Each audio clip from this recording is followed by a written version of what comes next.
Hello friends, welcome to my continued video presentation of part 3 on the topic legal provisions. ಆತ್ಮೀಯ ವಿದ್ಯಾರ್ಥಿ ಮಿತ್ರರಿಗೆಲ್ಲ ಸುಸ್ವಾಗತ. ಈ ದಿವಸ ನಾವು ಕಾನೂನಿನಲ್ಲಿರ್ತಕ್ಕಂಥ ನಿಬಂಧನೆಗಳು ಇದರ ಬಗ್ಗೆ ಹಿಂದಿನ ವಿಡಿಯೋದಲ್ಲಿ ಈಗಾಗಲೇ ಕೆಲವೊಂದು ಮಾಹಿತಿಯನ್ನು ತಿಳಿದುಕೊಂಡಿದ್ದೆವು. ಈಗ ಇದರ ಮುಂದುವರೆದ ಮೂರನೇ ಭಾಗದಲ್ಲಿ ಇನ್ನುಳಿದಂತಹ ಕೆಲವೊಂದು ಕಾನೂನುಗಳಲ್ಲಿ ಏನು ಹೇಳ್ತವೆ ಅನ್ನೋದನ್ನು ತಿಳ್ಕೋಣ. ಸೊ ಹಿಂದಿನ ವಿಡಿಯೋದಲ್ಲಿ ನಾವು ಸಂವಿಧಾನದಲ್ಲಿ ಏನು ಹೇಳಿದರು, ಅದೇ ರೀತಿ ಶಿಕ್ಷಣದಲ್ಲಿ ಯಾವ ರೀತಿಯಾದಂಥ ಕಾನೂನುಗಳನ್ನು ಈ ಅಂಗವಿಕಲರಿಗೆ ನೀಡಿದ್ದಾರೆ, ಅದೇ ರೀತಿ ಆರೋಗ್ಯ ಕಾನೂನುಗಳು ಮತ್ತು ಕುಟುಂಬ ಕಾನೂನುಗಳು ಇದ್ರ ಬಗ್ಗೆ ತಿಳ್ಕೊಂಡಿದ್ವಿ.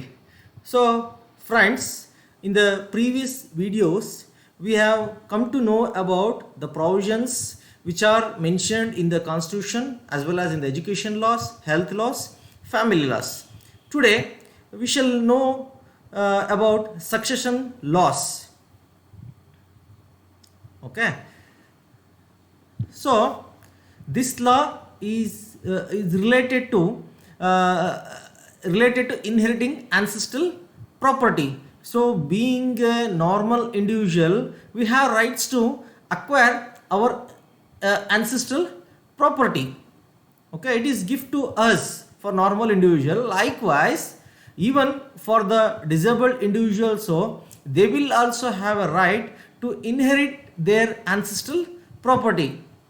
So related to this thing, under the Hindu Succession Act 1956, which applies to Hindus, it has been specifically provided that physical disability or physical deformity would not disentitle a person from inheriting ancestral property. That means they will also have a right to enjoy their ancestral property. It is not that the disabled individual is kept away from our ancestral property. Similarly, in the Indian Succession Act 1925, which applies in the case of intestate and testamentary succession, there is no provision which deprives the disabled from inheriting an ancestral property.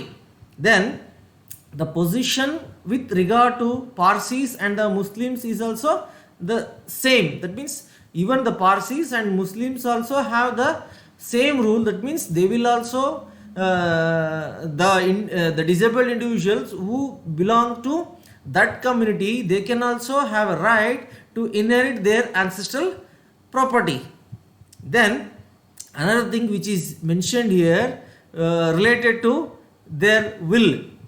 That means in fact a disabled person can also dispose his property by writing a will, provided he understands the import and consequence of writing a will at the time when when his will is written. That means he should understand why he is writing a will.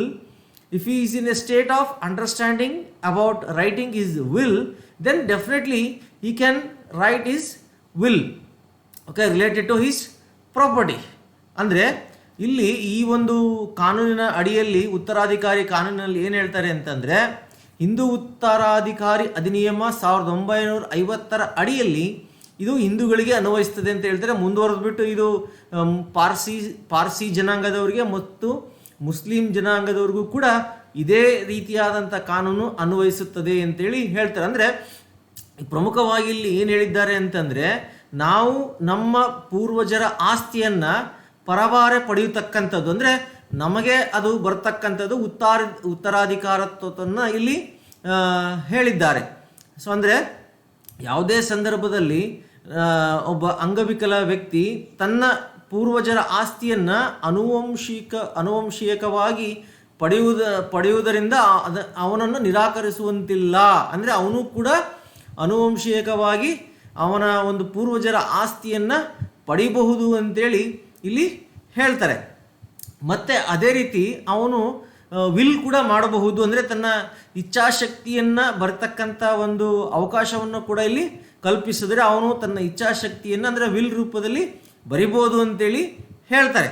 ಅಂದರೆ ಅವನು ಆ ಸಂದರ್ಭದಲ್ಲಿ ಅಂದರೆ ಯಾವಾಗ ತನ್ನ ಇಚ್ಛಾಶಕ್ತಿ ಅಂದರೆ ವಿಲ್ಲನ್ನು ಬರತಕ್ಕಂಥ ಸಂದರ್ಭದಲ್ಲಿ ಅದನ್ನು ಅರ್ಥ ಮಾಡ್ಕೊಳ್ತಕ್ಕಂಥ ಒಂದು ಸಾಮರ್ಥ್ಯವನ್ನು ಹೊಂದಿರಬೇಕು. ಆಗ ಅವನು ಇಚ್ಛಾಶಕ್ತಿಯನ್ನು ಮಾಡ್ಬೋದಾಗಿದೆ ಅಥವಾ ಬರೆಯಬಹುದಾಗಿದೆ.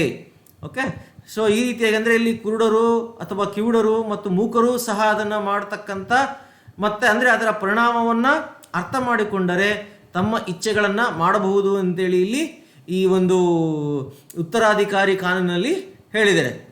So this is about succession law.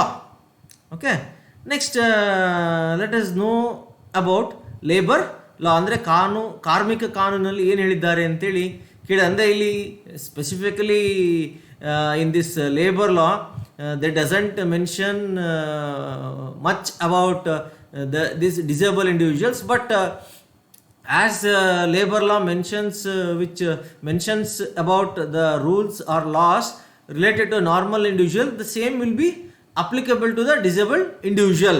That means the rights of the disabled have not been spelled out so well in the labor legislations, but provisions which cater to disabled in their relationships with the employer are contained in delegated legislation such as rules, regulations and standing orders. ನಾವು ಈಗಾಗಲೇ ಇದ್ರ ಬಗ್ಗೆ ಸ್ವಲ್ಪ ಮಾಹಿತಿಯನ್ನು ಇಂದಿನ ಒಂದು ಕಾನೂನಿನಲ್ಲಿ ಅಂದರೆ RCAಯಲ್ಲಿ ತಿಳ್ಕೊಂಡಿದ್ದೀರಿ.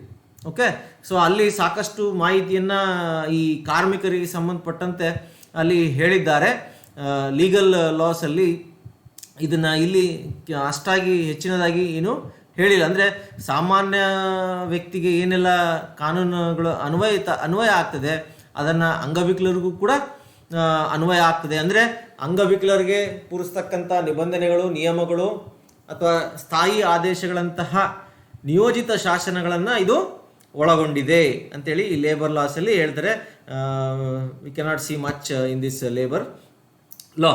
And next let us see this judicial procedures which is used for this disabled individual. ಅಂದರೆ ನ್ಯಾಯಾಂಗ ಕಾರ್ಯವಿಧಾನಗಳು, ಅವ್ರಿಗೆ ಏನು ನ್ಯಾಯಾಂಗ ಕಾರ್ಯಗಳಲ್ಲಿ ಏನೆಲ್ಲ ಅನುಕೂಲ ಮಾಡಿಕೊಟ್ಟಿದ್ದಾರೆ ಅನ್ನೋದನ್ನು ಇಲ್ಲಿ ತಿಳ್ಕೊಳ್ಳೋಣ. ಇಲ್ಲಿ ಪ್ರಮುಖವಾಗಿ ಒಂದು ಅನುಕೂಲವನ್ನು ಇಲ್ಲಿ ಮಾಡಿಕೊಟ್ಟಿದ್ದಾರೆ. ಪ್ರಮುಖವಾಗಿ ಅದು ಅವಶ್ಯಕವಾಗಿ ಕೂಡ ಬೇಕಾಗಿದೆ. ಅಂದರೆ ಏನಪ್ಪ ಅಂತಂದರೆ ಅವರು ಹೇಳಿಕೆಯನ್ನು ನೀಡಲಿಕ್ಕೆ, ಅಂದರೆ ಈಗ ಕಾನೂನಲ್ಲಿ ಏನಾದರೂ ವ್ಯಾಜ್ಯ ಇರ್ತದೆ ಅವರಿಗೆ ಸಂಬಂಧಪಟ್ಟಂತೆ, ಆಗ ಅವರು ತಮ್ಮ ಅನಿಸಿಕೆಯನ್ನು ವ್ಯಕ್ತಪಡಿಸಲಿಕ್ಕೆ ಅವಕಾಶ ಮಾಡಿಕೊಡಲಾಗಿದೆ. ಅಂದರೆ ಅವ್ರಿಗೆ ಸಪೋಸ್ ಕೆಲವೊಂದು ಅಂಗವಿಕಲರಿಗೆ ನೇರವಾಗಿ ಅವ್ರಿಗೆ ಅಲ್ಲಿ ವ್ಯವಹರಿಸಲಿಕ್ಕೆ ಸಾಧ್ಯ ಆಗೋದಿಲ್ಲ.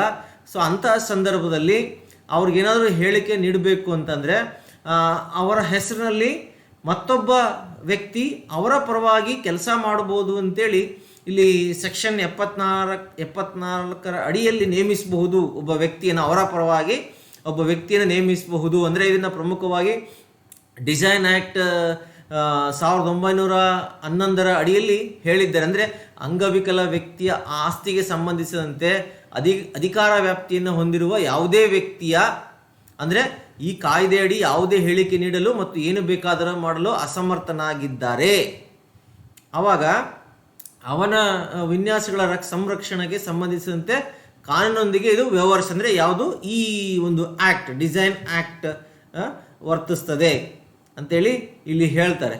Okay, under the designs act 1911 which deals with the law relating to the protection of designs of any person having jurisdiction in respect of the property of a disabled person. That means suppose if a disabled individual is incapable of making any statement or doing anything required to be done under this act may be appointed by the court under section 74. That means they can make use of another person instead of him to give statement or to do something. Okay, so under this section 74 there is an provision, instead of disabled individual he can appoint another person relating to him. So this is the one main provision which is provided in the judicial or for judicial procedure. Okay, next let us know about some of the exceptions are provided while paying income tax under the name income tax laws. ಅಂದರೆ ಆದಾಯ ತೆರಿಗೆಯನ್ನು ಮಾಡಲಿಕ್ಕೆ ಕೆಲವೊಂದು ಸಡಿಲಿಕೆಗಳನ್ನು ಅಲ್ಲಿ ನೀಡಿದ್ದಾರೆ. ಅದು ಏನೇನು ಸಡಿಲಿಕೆ ನೀಡಿದ್ದಾರೆ ಅನ್ನೋದನ್ನು ಈ ಆದಾಯ ತೆರಿಗೆ ಕಾನೂನಿನಲ್ಲಿ ನಾವು ನೋಡೋಣ. So here there has been given of relief for disabled individual. Let us see what are those reliefs.